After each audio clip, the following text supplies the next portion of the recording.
Hi, I'm Jim Evans. This is Loose Change. Thanks for joining us. Here we are rolling into the new year, and we're still at that point where there's a small window where we look back to the previous year, some interesting things that happened, and I came across this list of 2012 most desirable women.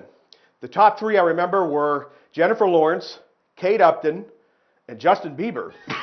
What do we think that? Lance Armstrong's doing the Tour de Oprah.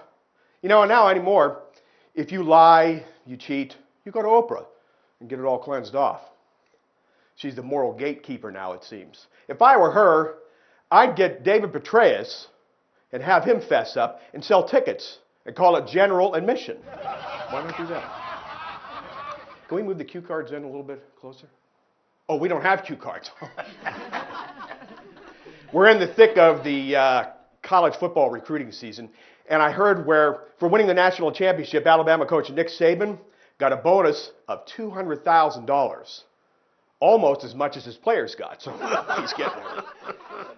How about this? The breakdown of food and beverage consumption for the Super Bowl. Get this, 1 billion wings, over 40 million pizzas, and 535 million gallons of beer. And that's just at Honey Boo Boo's house. Imagine how much it would be. And the NHL is back to work. A couple people are happy about that, I guess. They came to a preliminary agreement, and then it took them a little extra time to get the whole thing done. They got the main deal taken care of, and then there were some ancillary issues. It was much similar to last year with the NBA. They got the main deal taken care of, and then they had to figure out how they were going to divvy up the Kardashian girls. Hey, it's Loose Change. We got a really cool show for you. It's been cool enough outside. Greg Gulas joins us next. Stay with us. Welcome back to Loose Change. I'm Jim Evans, and I am joined now by a guy that has been involved in local sports in so many different ways, and I am privileged to call my friend Greg Gulas. Greg, thanks for being here. Thanks for having me, Jim. You read that just like I wrote it. That's right. Check will be forthcoming on the way out. Your resume is thicker than the federal tax code, or maybe not quite that bad. But we know you went to Camel High School. Give us a little profile of what you did and have done since that point. So many things, but give us a brief rundown if you can. You and I are both the class of 1972, and I did go to Camel Memorial. I was very, very fortunate to play baseball for a guy by the name of Mike Kish, yes, who has since passed away. But I loved baseball, and I love sports, just like you. But I learned more about the game and life by playing for Mike Kish. So I graduate from Camel, and I enroll at Youngstown State University, where I play for another icon, Don Roselli. So for 4 years, I sat and learned. I mean, I didn't play much, but I learned a lot about the game and about life. And at that time, I did a lot of stuff with the Sports Information Office. Greg Sparaglia was the SID. And right about the time I'm ready to graduate, he looks and he says, well, what are you going to do post-graduation? At the time, I was working for Super Eggs Drugs on Youngstown Poland Road in Struthers. And I really did not know what I was going to do. I thought I'd get into management with Super Eggs Drugs. And he says, well, there's a program at Ohio University called Sports Administration. You ought to look into it. Well, this is December of that year, so I applied, and I had to take either the Graduate Record Entrance Exam, the GRE, or the Miller Analogies. I opted to take the Miller Analogies, was lucky enough to get an interview, was one of 26 people nationwide selected to go to Ohio University. Wow. So in the fall of 1977, I enrolled at Ohio U for my master's in sports administration. Well, I did 2 quarters down there, and then I got my internship. I did my internship with the Cleveland Browns under the old regime, Art Modell. Learned a lot under Denny Lynch and Peter Hadhazy. Then Pete Franklin was sitting in the office of Denny Lynch's one day, and he looked at me and says, Greg, your internship is going to end here pretty soon. Your resume says you're in radio and telecommunications, speech and drama.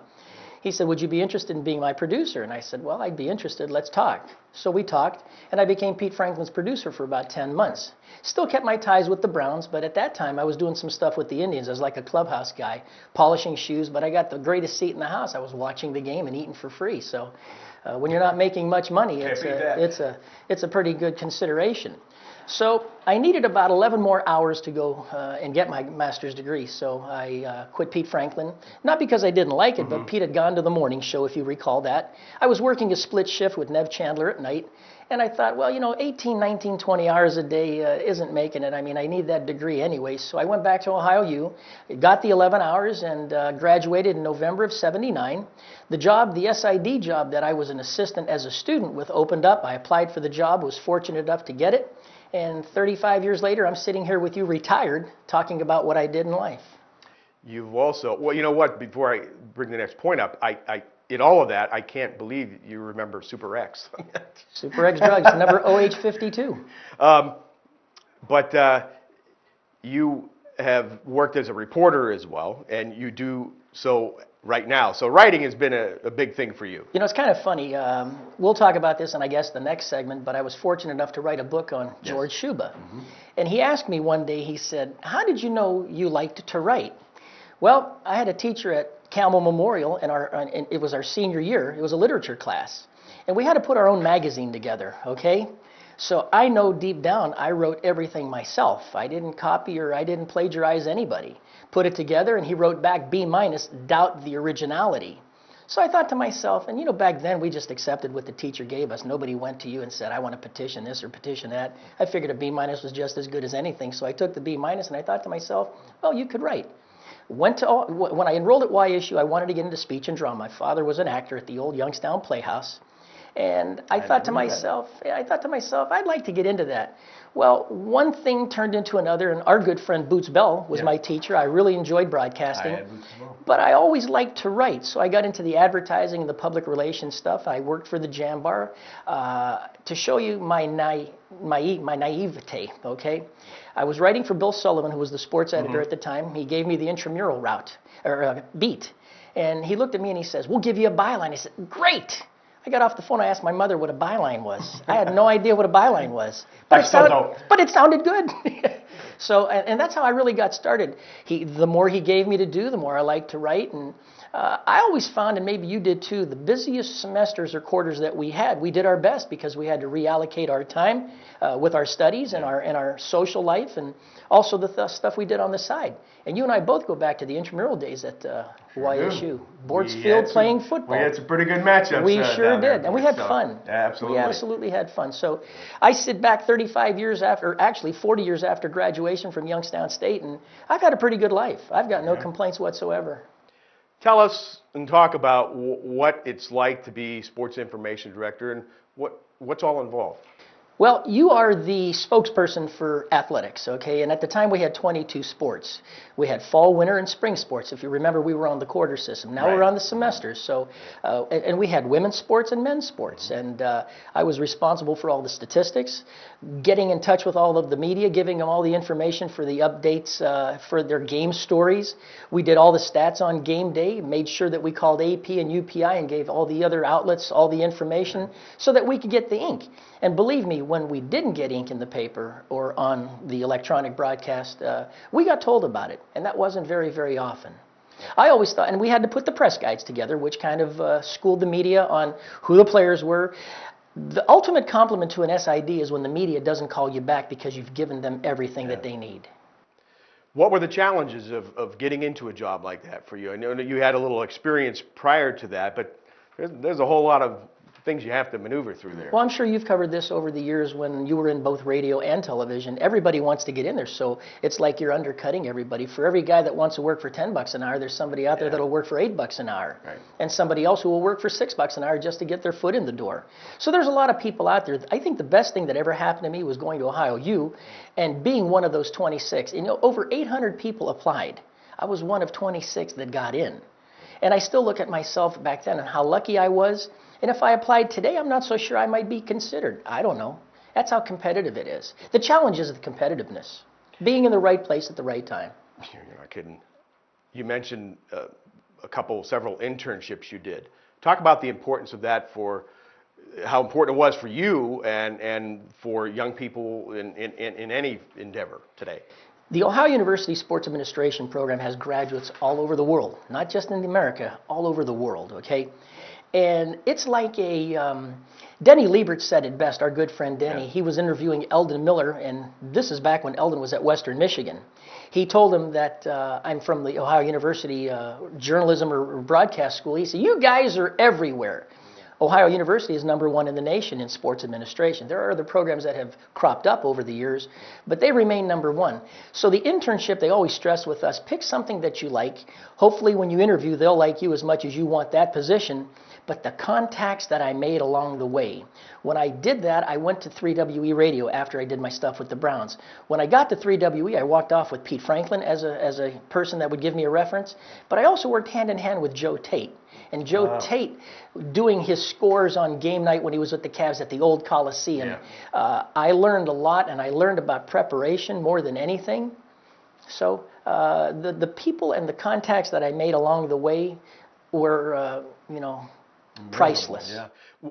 Of all those experiences as an intern, which one perhaps stands out? The best thing was at working for the Browns, because Nate Wallach, who was the public relations director, Denny Lynch was the assistant GM, but Denny Lynch's background was public relations. He came from New England as a public relations person. I shouldn't say New England, back when they were Boston, the Boston Patriots. So the bottom line was, he took me under his wing and he said, this is how you do things. You have to cross this T, dot this I. And that's how I learned. And sometimes it's better to be in the background and keep your mouth shut. Sometimes it's better to keep your mouth shut and let people think you're ignorant than to open it up and remove all doubt. What advice would you give to young people that maybe want to follow a similar career path? Bottom line is persevere, okay? Young men that work with me applied for the Ohio University Sports Ad program, got denied the first time, never got an interview. He said, I really want to get in. So, I've gone to bat for him. Even though I'm a graduate, you have to sell yourself. I can help you get the interview, but you have to sell yourself to the committee. 3 times he was rejected. On the 4th try, he got in. So, persevere. And again, being in the right place at the right time is the key. Were the national championships for the football team perhaps the highlights, or some of the highlights for you as SID, obviously? Well, those are the quintessential times of me during my regime at or during my reign as a sports information director. We get to work with Sean McDonough, Jim Nance, John Robinson was a color analyst. So where would I have met these people if I was anywhere else and not in the business? I count myself very fortunate to, have friends like you in the business, and other people nationally who I could pick up the phone and talk to and just say, hey, how you doing? This is what I need. Can you help me out?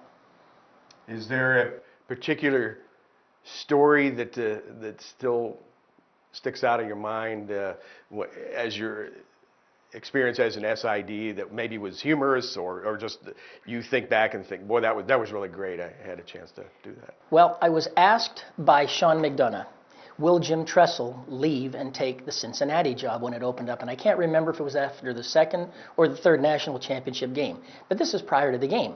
He said, I would really appreciate if you could find out. I went to Jim Tressel and I said, Coach, they're asking me this. He says, you tell them there's no truth to it, okay?